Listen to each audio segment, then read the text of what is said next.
Elle représente la reconnaissance de ma ville, même si je ne pense pas en être totalement digne. Comme je le disais tout à l'heure, je suis un simple citoyen qui essaye par son action de faire évoluer dans le bon sens ma cité.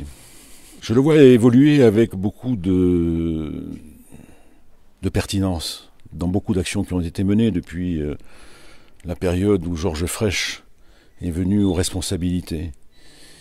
Je crois que c'est une des rares villes françaises qui a su anticiper sur les problématiques d'aujourd'hui.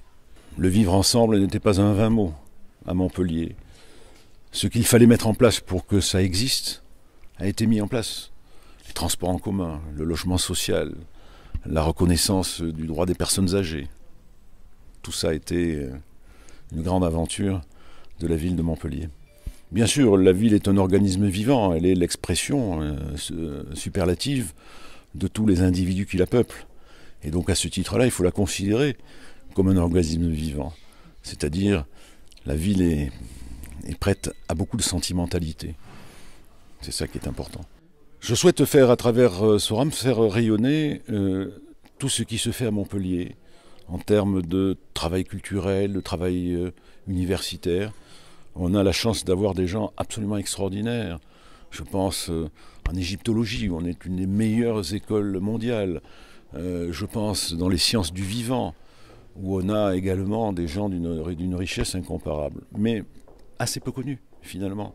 Peut-être encore plus connus à l'extérieur de Montpellier que sur la ville elle-même. Donc ça, c'est une des actions que je vais mener, une action éditoriale pour publier un certain nombre de travaux. Alors Sorams Futur, c'est un lieu pour un petit peu réactiver la passion des jeunes pour la culture. Le modèle Sorams actuel, il est très bien, mais il s'adresse beaucoup plus à une autre génération qu'à cette génération qui aspire à avoir des choses connectées directement avec la réalité du monde contemporain. Je crois qu'en leur offrant la possibilité d'accéder à tous ces outils, d'accéder également à une vision du futur de leur ville, ils reviendront très naturellement à la culture et je souhaite que cette nouvelle implantation soit le succès attendu par beaucoup de jeunes à Montpellier.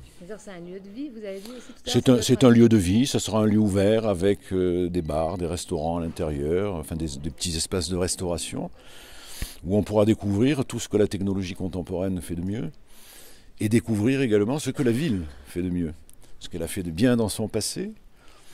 On imagine par exemple une reconstitution 3D de la ville de Montpellier au Moyen-Âge, au temps de Jacques Coeur, mais également de promouvoir les actions futures de la ville.